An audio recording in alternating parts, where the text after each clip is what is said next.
Tomorrow is game day. We're going to tell you how it's going to shake out. Unlocked on Baylor.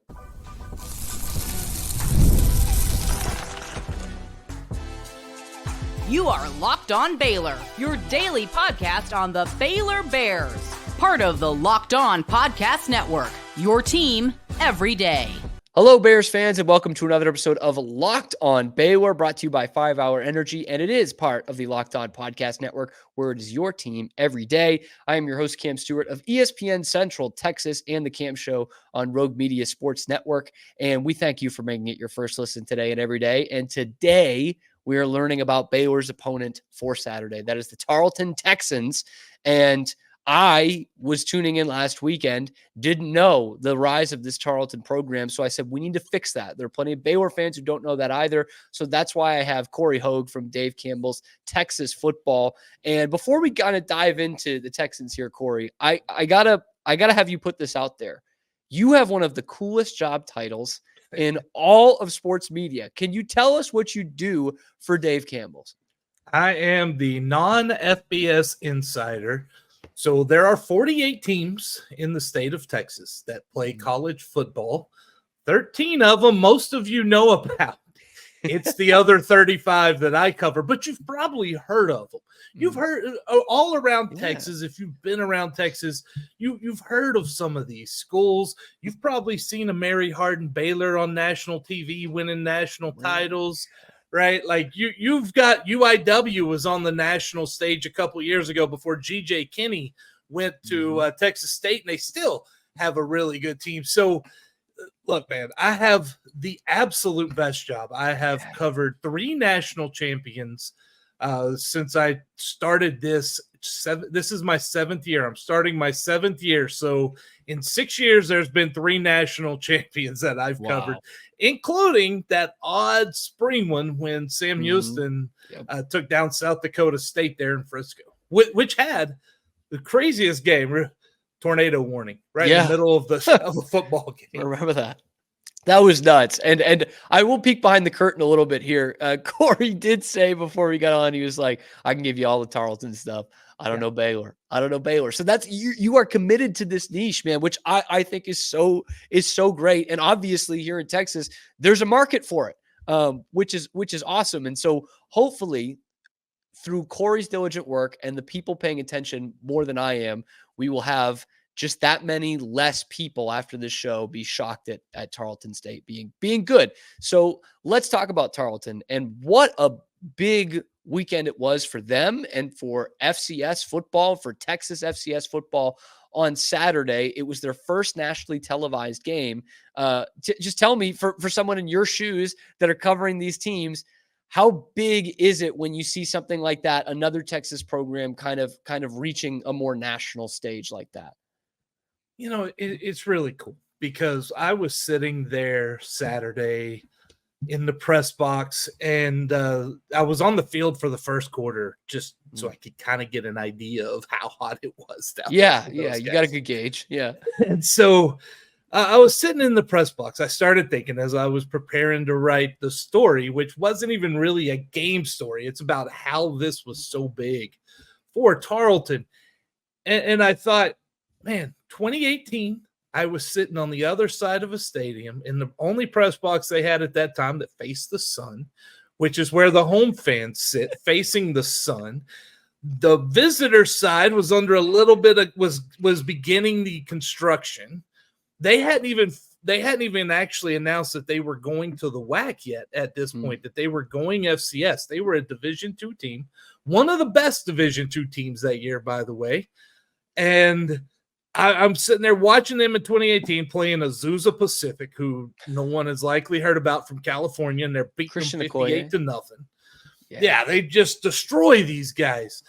And I'm just sitting there, and I'm like, and I'm thinking back to it. This stadium went from, when I was there in 2018, it was 7,400. It has 24,000 people.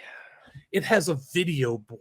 They had a scoreboard. The scoreboard that's on top of the side that's kind of closed in right now, that used to be the only scoreboard they had there. Now they have this giant video board, and they've always had good traditions when it comes to traditions in colleges in the state of Texas. Only Texas A&M, which they're part of that system, has more. I mean, there's so many great things when you dive in behind Tarleton. Last year, I did a story on the Purple Poo, which is the oldest, most secretive spirit organization in the state of Texas. And it's gone kind of viral this week, by the way, with the shirt, the I Love Pooh shirt. So yeah, people are learning about it now. Well, and that story last year just went crazy. And it's one of those that was just so fun. I tell you, I set up a story, I interviewed him, and I have no idea who I talked to or how I got the story. That's awesome. That is so cool. It's so secretive at that organization. So yeah, it's fantastic. Saturday was such a big day for them. They had a statue unveiling that they did, and of the Texan rider, and then they had the Texan rider lead the team on the field, and McNeese played a little gamesmanship with him, which is kind of a funny story behind that as well, because that rider used to ride the horse onto the field at McNeese. Tarleton pays him more, so he goes to Tarleton now. Transfer portal, man. Portal, you cannot shake the rider, portal. man. Yeah. You can't shake the portal at this level. No way. And you're right. I called a couple high school games there last year, and you step into it and you're like, I mean, this beats SMU. Like this is not a bad stadium here. And I'll tell you, they're not done. They're not done, Cam. That's the thing, that there are plans eventually to turn the visitor side into look like the home side. They're building a brand new $120 million arena just out across from the football stadium now. They've built 2 parking garages. They've got so much going on like this. They had over 3,000 new students run the field Saturday which we know a little bit about. Yeah. Yes, exactly. But the thing is, most Baylor, sometimes schools like Baylor don't even get 3,000 new students. Right. Here. Yeah. No, you're right. Like it's just how it's exploded, how they've taken off. It's been really fun to watch, and it's fun to watch this team grow. And I'll tell you, they're not FBS, but there are a few talented players on this team as well. Absolutely. And I'm hoping that soon enough that fervor will make them the most popular football team in Stephenville. We're working on it. What are you waiting for? Make today the day you kickstart a new healthy routine with Factor meals. With 35 different meals and more than 60 add-ons to choose from, you'll always have new flavors to explore. You're going to treat yourself to restaurant quality meals featuring premium ingredients, and you're keeping the kitchen time to a minimum. Most of these Factor meals are ready in 2 minutes, so no shopping, prepping, cooking, or cleaning up. Enjoy the effortless support for your lifestyle. Choose from 6 menu preferences, help you manage calories, maximize your protein intake, avoid meat, anything you need for your diet. Head to factormeals.com/lockedoncollege50 and use the code LockedOnCollege50 to get 50% off your first box plus 20% off your next month. That's code LockedOnCollege50 at factormeals.com/LockedOnCollege50 to get 50% off your first box plus 20% off your next month while your subscription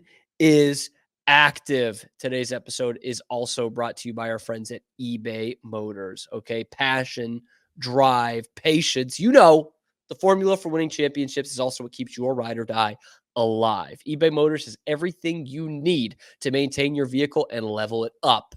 Superchargers, roof racks, exhaust kits, LED headlights, so much more. Whether you're into speed, power, or style, you'll always find exactly what you're looking for. And they've got this thing, eBay's Guaranteed Fit. Your part's going to be guaranteed to fit your ride every time or your money back. Because with eBay Motors, you are burning rubber. You are not burning cash. With all the parts you need at the prices you want, it's easy to make your car the MVP and bring home huge wins. So keep your ride or die alive at ebaymotors.com. Eligible items only, exclusions do apply, and that eBay Guaranteed Fit only available to our U.S. customers. That is ebaymotors.com. That's incredible. And they do have some dudes on this offense. I mean, outside of Gabalis, you got 2 guys who are preseason All-Americans, I think both last year and this year, looking at Kayvon Britton and Darius Cooper. How dynamic are those guys, and how can they swing a game in Tarleton's favor? Well, Kayvon Britton is just incredible. But when you talk about him, you've got to talk about that offensive line in front of him that's able to open the path for him. He averaged over 6 yards a carry last week against McNeese, and that's a defense that knew he was going to be coming at him. That offensive line, I think every one of them returned, at least 4 of the 5 starters returned from last year, and they're really, really solid bunch right there. And so they do a great job. And then Kayvon Britton just has wonderful vision cut. He's got power. And then when you look outside, Darius Cooper is a threat. And Tarleton's had a couple of wide receivers. Zamari Manning, back when they were Division II, he was an NFL level talent player. Darius Cooper is right there as well. He is an NFL talent player. But don't look past the guy on the other side, Keelan Johnson. He had a very impressive catch against McNeese in the end zone, and he really kind of showed out in his first action, really, with Tarleton, that he's kind of been out there. So he's got one of those single-digit numbers. Keelan Johnson, Darius Cooper, those are guys to watch. Kayvon Britton, another single-digit guy.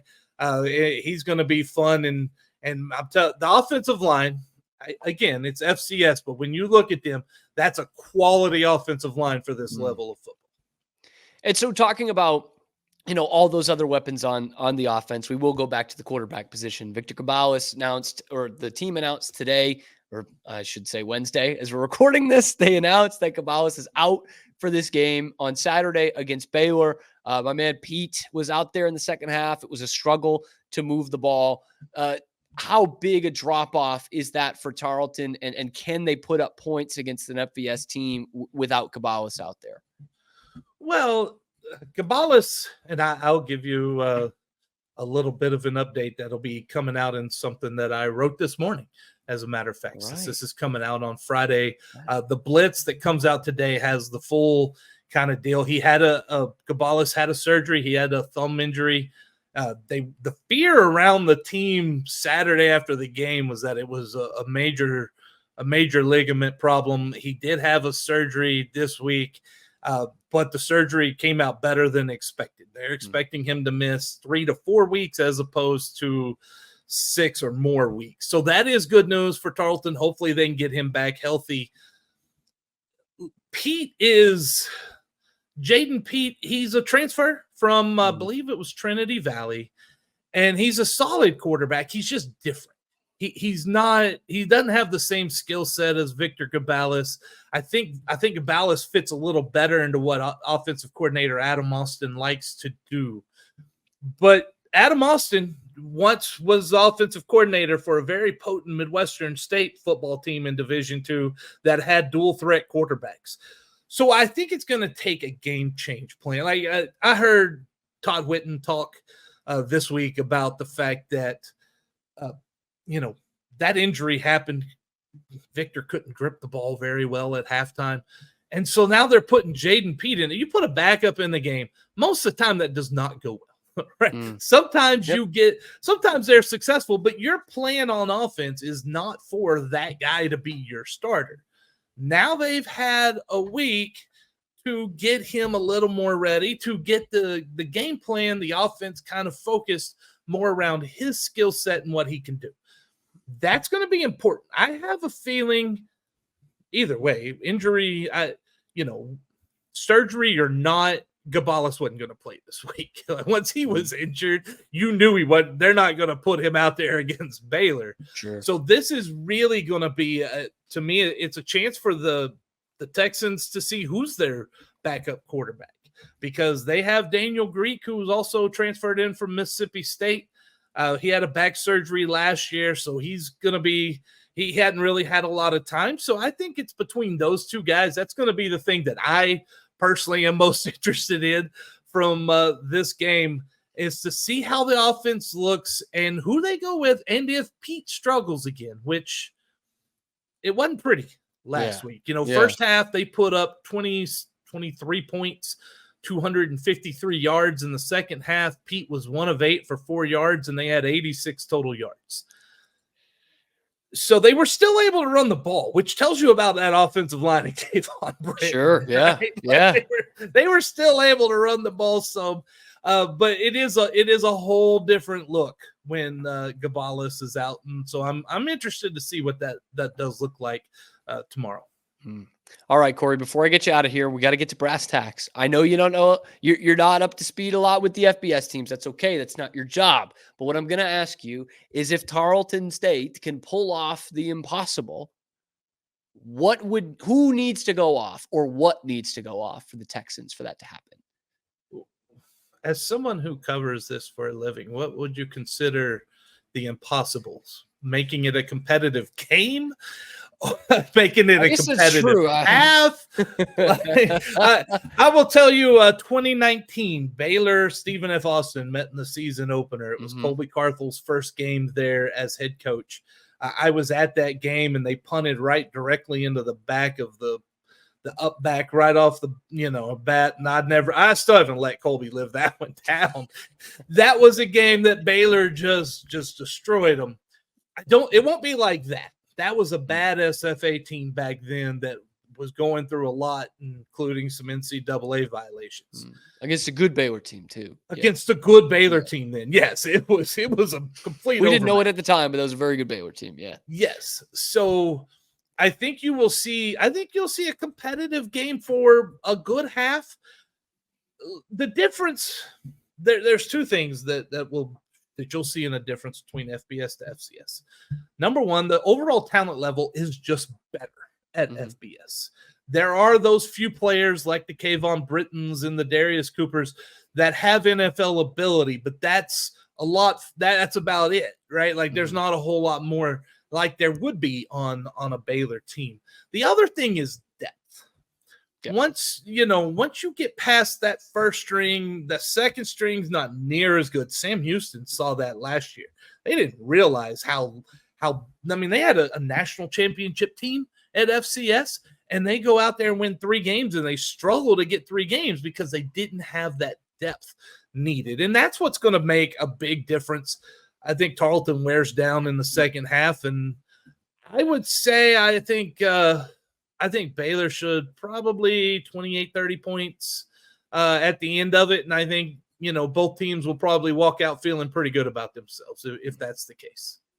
All right, holding you to it, Cory Hogue at Cory Hogue Sports on Twitter or X, whatever you're going with, and at Dave Campbell's Texas Football, covering all those teams we don't get to see nearly enough of. Cory, thanks so much for joining the show. Cam, thanks so much for having me, man. Check us out, texasfootball.com. It is the place to go if you want to know anything high school or college, man. I really appreciate you having me on, Cam. It is the very best, and I guess it's time for my prediction. That's next. Hey, you, wake up. We've got football to watch this weekend. And if anything is going to keep you alert for all that you need to do this weekend, it's going to be 5 Hour Energy. Okay. You got that to-do list. You've got sports to watch.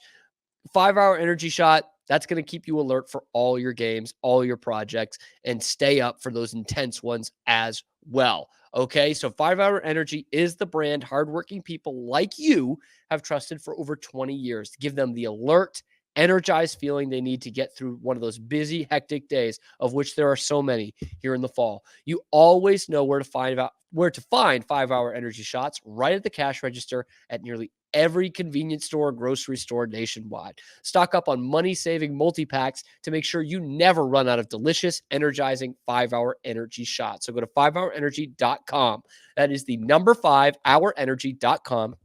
and get some 5 Hour Energy product today. You can use my promo code, which is locked on CFB, to receive 20% off your order. Now, this offer only valid until September 30th on one order and cannot be used with other promotions. The code is not good on subscription orders. But once again, that code is locked on CFB at 5hourenergy.com. Check it out today.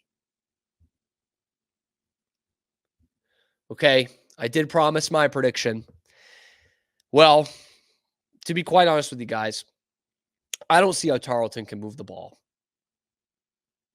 And that won't even say much about this Baylor defense. Look, I mean, don't get me wrong. Tarleton has some dudes. Like, I'm not kidding about Britton and Cooper, man. Like, those guys can play. They can play at the FBS level.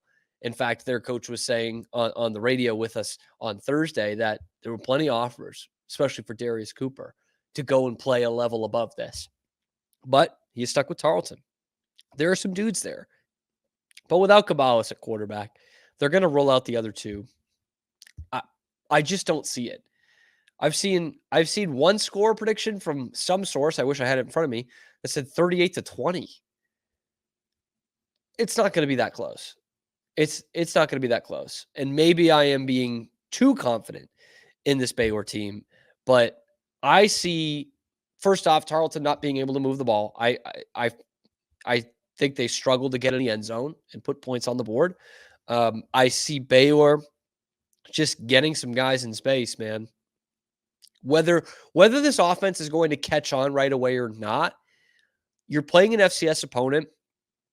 The talent level should be enough that Baylor should be able to make plays. They might not put up 60 points, and they probably won't average 45 to 48 for the whole year.